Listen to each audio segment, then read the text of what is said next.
When the Great Depression, the nation's worst economic downturn, began in October 1929, very few Americans understood the precarious nature of the situation. Between 1929 and 1932, the United States economy contracted severely.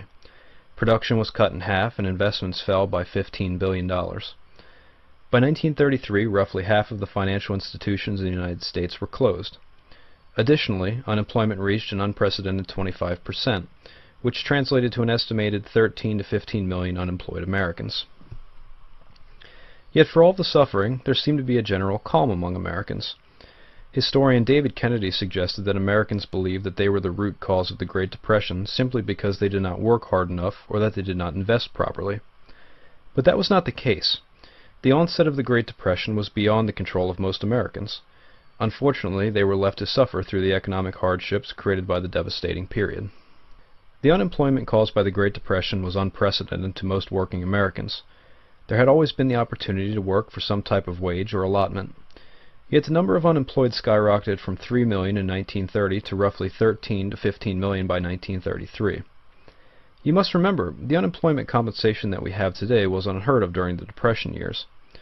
While President Franklin Roosevelt's New Deal, the legislative program aimed at ending the Great Depression, offered some unemployment benefits, most Americans were left to struggle to survive. Many of the jobless resorted to desperate business practices. Within the larger cities, men would generally wait in lines for hours at job sites, hoping to be chosen to earn a single day's wage to help support their families.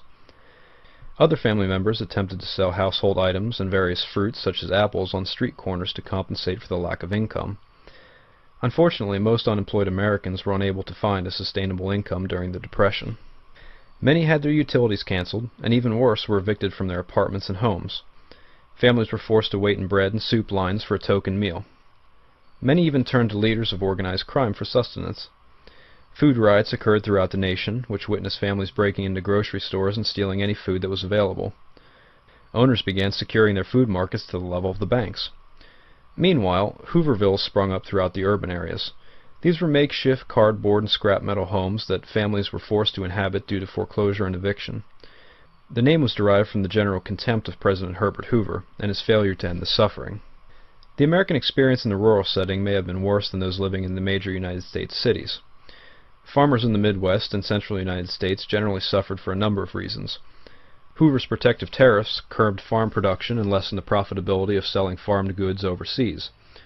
Farmers also faced an overabundance of production due to the creation of the tractor. Most of their products wasted away because consumer spending was drastically reduced with the onset of the Depression. To make matters worse, overproduction of the land in the region, coupled with a massive drought, led to an ecological disaster for farmers. This disaster was known as the Dust Bowl, which witnessed massive clouds of dust and debris travel for miles and buried homes, equipment, and livestock. The dust even traveled as far as Boston and New York City. Many farmers eventually packed all their belongings into wagons and traveled across the nation toward the Pacific coast in the hope of finding new opportunities. Unfortunately, the employment prospects in states such as California were as bleak as they were in Central and the Midwest. In fact, many Americans in the Pacific coastal regions faced severe unemployment. They resided in unsanitary labor camps where they typically slept on the ground and had little in the way of personal belongings. Celebrated writer John Steinbeck referred to these individuals as harvest gypsies.